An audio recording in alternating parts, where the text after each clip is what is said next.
Bendiciones, Dios les bendiga a todos, hermanos. Acá estamos reunidos estudiando la palabra de Dios en este hermoso día. Esperamos que reciba un saludo cordial acá del pastor Héctor Quiñones. Mientras estamos acá estudiando en el día de hoy, la lectura titulada El enemigo ataca en Hechos 13, del 7 al 50. Esos son los versículos. Oremos para comenzar. Amado Dios, te agradecemos por esta oportunidad. Te honramos, glorificamos tu nombre. Te damos toda gloria y toda honor. Pedimos, Señor, que continúes hablando en nuestras vidas, Padre, a través de esta historia que estamos viendo en el libro de Hechos, el desarrollo de la iglesia, el origen de la iglesia, y te pedimos, Padre, que continúes abriéndonos, dándonos esa hambre, Padre, de tu palabra diariamente. Guárdanos, guíanos y escúchanos para la gloria y la honra tuya. Pedimos todas estas cosas, mi Cristo, en el nombre de Jesús. Amén y amén. Así que hermanos, vamos a mirar entonces acá Hechos 13 del 7 al 50. Comenzamos viendo acá que este primer viaje misionero, ¿verdad? Que son con Bernabé y Saulo cuando son despedidos hacia su viaje. Vemos primero que nada que un procónsul era un alto oficial romano y su función aquí era gobernar lo que era la isla. Pero los gobernadores a menudo poseían adivinos también privados y habíamos explicado esto, ¿verdad? Que Bar Jesús se dio cuenta que Sergio Paulo creía en Jesús y pronto se quedaría sin empleo por esto. Entonces es aquí donde Saulo se le llama por primera vez Pablo. Así que el nombre de Saulo, cambiado entonces acá por Pablo, había sido cambiado anteriormente, pero es la primera vez aquí que vemos el cambio en la narración. Entonces el Espíritu Santo guió a Pablo a confrontar a Bar Jesús con su pecado. Y tenemos que entender que algunas veces, hermanos, está el tiempo de ser amable, pero también hay momentos que hay que confrontar, dependiendo de lo que sea. Y tenemos que pedirle a Dios que el Espíritu Santo nos muestre, nos dé discernimiento de cómo es que tenemos que actuar en relación hacia algunas cosas. Hay algunas veces, hermanos, que las personas andan como dando bibliazos a la gente, ¿verdad? Y no mostrando amor, no mostrando gracia ni compasión. Y eso no es lo que Dios quiere. Pero hay un tiempo para todo y una manera también espiritual para todo. Entonces, no se explica, como dijimos anteriormente, exactamente por qué fue que se terminó yendo entonces Juan Marcos, ¿verdad? Pero sí estuvimos mirando el hecho de que cuando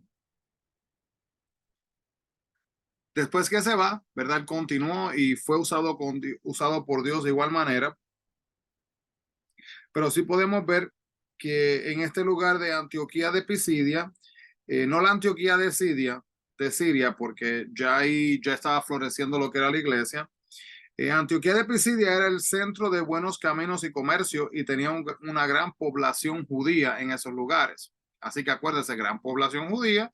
Mire lo que está haciendo Pablo, el mensaje que le está llevando en cuanto no solo a los judíos, sino también a los gentiles. Entonces, cuando iban a una ciudad nueva para testificar a Cristo, Pablo y Bernabé asistían antes a la sinagoga. Y los judíos que iban a la sinagoga creían en Dios y estudiaban con diligencia las escrituras. Pero es trágico también que, sin embargo, muchos que no aceptaban a Jesús como el Mesías prometido, porque tenían una falsa idea de lo que sería el reino del Mesías. Él no fue un rey militar que derrocaría el control de Roma, sino un siervo, un rey siervo que derrocaría el pecado del corazón de la gente. Y esa está la diferencia. Muchas personas esperaban que Jesús viniera como un rey que iba a derrocar el imperio romano, ¿verdad? Y luego él se iba a declarar rey sobre todos y que le iba a sacar de la opresión de los romanos en estos momentos. Solo más tarde, ¿verdad? Cuando vuelva, será que va a juzgar las naciones del mundo. Pero pues Pablo y Bernabé, como podemos ver, no se apartaron de la sinagoga, sino que trataron de mostrar con claridad que muchas de las escrituras que los judíos estudiaban estaban señalando al Mesías, que era entonces así mismo Jesús. Entonces, ¿qué sucedía en el servicio de la sinagoga? Pues mire, hermanos, el orden de lo que se hacía usualmente. Primero, se recitaba el Shema. ¿Qué es el Shema? El Shema es lo que se encuentra en Deuteronomio capítulo 6, versículo 4. Vamos a leerlo. Si no lo he escuchado,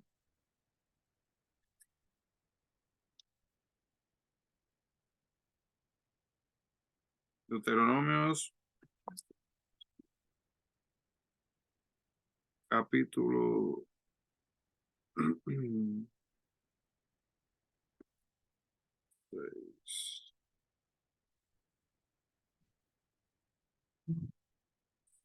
4, dice lo siguiente. Más. Ahí está. Oye Israel, Jehová nuestro Dios, Jehová uno es. Deuteronomio 6, versículo 4, el cual los judíos repetían varias veces al día.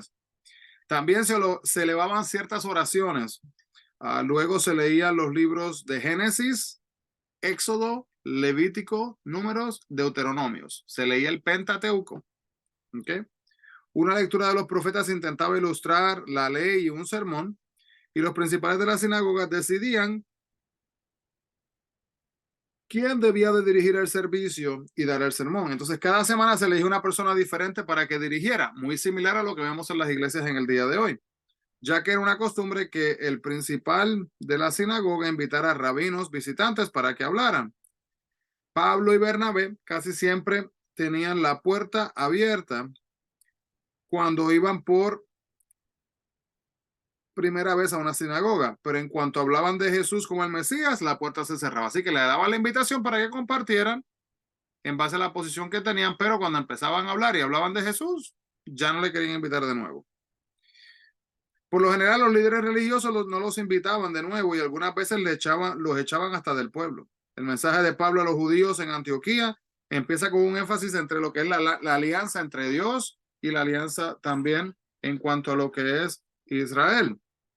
Y comenzó por un punto en el que concordaban para que todos los judíos era motivo de orgullo ser el pueblo escogido de Dios. Y luego Pablo pasó a explicar cómo el evangelio cumplió este pacto. Y algunos judíos encontraron este mensaje difícil de aceptar. Entonces, podemos ver también que Pablo comenzó desde donde sus oyentes estaban y luego les presentó a Cristo. Así que en otras palabras, no fue ofendiéndoles, insultándoles, sino que vio en qué lugar estaban en su espiritualidad y de ahí fue que les entró entonces con el mensaje. Ya que Pablo se dirigía a una audiencia de judíos devotos, comenzó con el pacto de Abraham, David y otros temas familiares. Y más tarde, cuando hablaba a filósofos griegos en Atenas, presentaría su mensaje con observaciones referentes a la ciudad. En ambos casos, enfocaba su mensaje en Cristo y enfatizaba la resurrección. Cuando usted anuncia las buenas nuevas, hermanos, comience desde donde se encuentra su audiencia y luego hable de Cristo.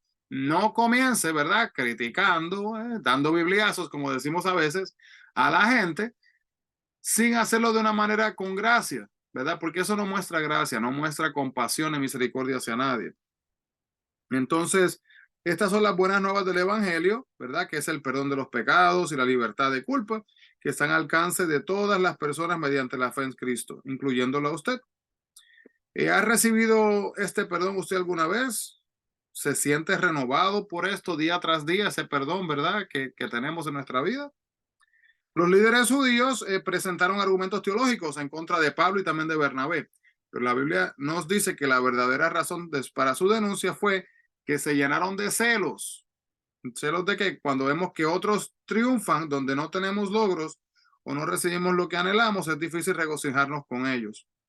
Muchas veces, hermanos, los celos, ¿verdad? Pueden ser razón, una reacción natural, pero lo trágico es que cuando los celos intentan detener la obra de Dios, si un trabajo es obra de Dios, vamos a regocijarnos en él sin importarnos quién lo esté haciendo, hermanos. Si usted quiere hacerlo, pero no puede hacerlo o le corresponde a otra persona, regocíjese con esa persona, que sea así de bendición para su vida.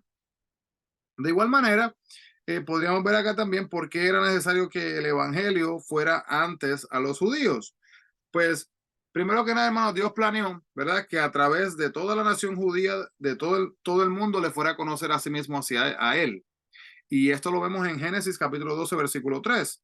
Y Pablo, como judío, amó a su pueblo, como lo dice Romanos 9, del 1 al 5, y quiso darle la oportunidad a todos para que le dieran para que se pudieran unir, ¿verdad? En la proclamación de lo que era la salvación de parte de Dios. Y es lamentable, pero muchos judíos no reconocieron a Jesús como el Mesías. ni entendieron que Dios ofrecía también la salvación, no solamente a los judíos, sino también a los gentiles y a todo aquel hermano que venga en fe hacia él. Así que Dios planeó que esta luz fuera Israel, Isaías 49:6, y a través de Israel vino Jesús, la luz de las naciones, como lo dice Lucas capítulo 2:32, y esta luz se esparcería y alumbraría a todos los gentiles. Entonces, en lugar de aceptar la verdad, todos los líderes judíos echaron a Pablo y Bernabé del pueblo. ¿Ok?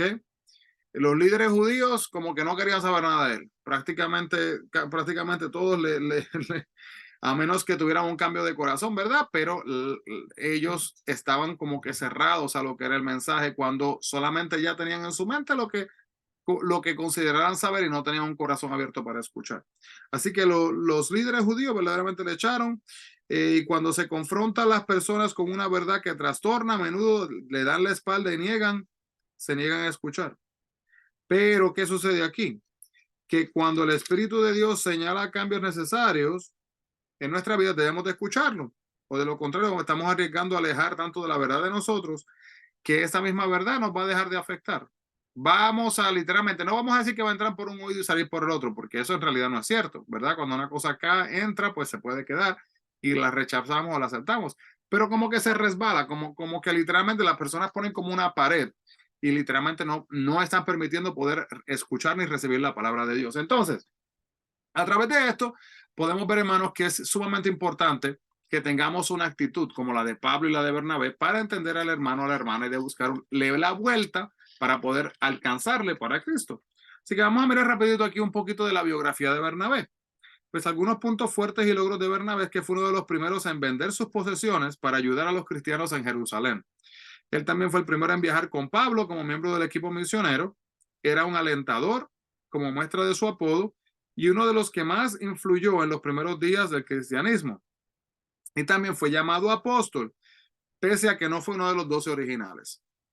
Debilidades y errores, pues apoyó a Pedro temporalmente, manteniéndose alejado de los creyentes gentiles hasta que Pablo fue, disculpen, y le corrigió. Entonces, lecciones de su vida, el estímulo es una de las formas más eficaces para ayudar. Podemos también aprender de él que tarde o temprano, hermanos, la verdadera obediencia a Dios encierra un riesgo y también que siempre hay alguien que necesita estímulo. ¿Dónde toma lugar esta historia? Toma lugar en Chipre, Jerusalén y Antioquía. Las ocupaciones de Bernabé fueron misionero y maestro. Los familiares de él fueron, su hermana fue María, su sobrino fue Juan Marcos. Y contemporáneos fueron Pedro, Pablo, Silas, Herodes, Agripa número 1. Y si usted no había escuchado Herodes Agripa, déjeme contarle un poquito de Herodes Agripa. Pues cosas que aprendemos de la vida de Herodes Agripa número 1, Herodes Agripa primero, que es el Herodes Agripa primero, ya que hubieron otros que le siguieron. Es el hecho de que él fue un buen negociador y administrador capaz. También se las arregló para mantener buenas relaciones con los judíos de su región y también con Roma. Debilidades y errores, pues dispuso la muerte del apóstol Jacobo. También él encarceló a Pedro con planes de ejecutarlo. Él permitió que la gente le rindiera adoración como a Dios, hacia él. ¿Qué aprendemos de la vida de él? La sentencia de los que optan estar en contra de Dios es el fracaso final. Aprendemos también que hay un gran peligro en aceptar la alabanza que solo le pertenece a Dios y también que las características familiares pueden influir en los hijos para bien o para mal. La historia de él toma lugar en Jerusalén, la ocupación. Los romanos lo nombraron rey de los judíos. Los familiares. Abuelo de él fue Herodes el Grande, que hemos hablado de él anteriormente, escuchado de él.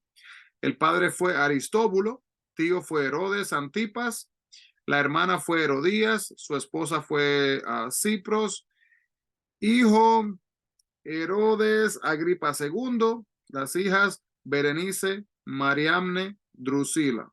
Y los contemporáneos fueron los emperadores Tiberio, Calígula y Claudio, Jacobo y Pedro de los apóstoles.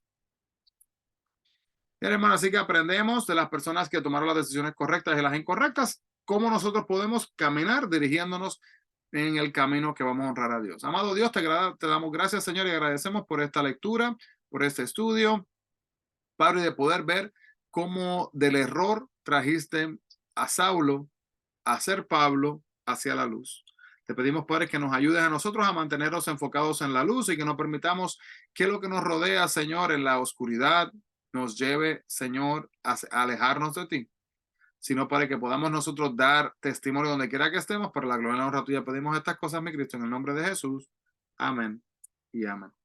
Y Dios les bendiga, hermanos, grandemente. No se olviden, busquemos la presencia del Señor. Bendiciones a todos.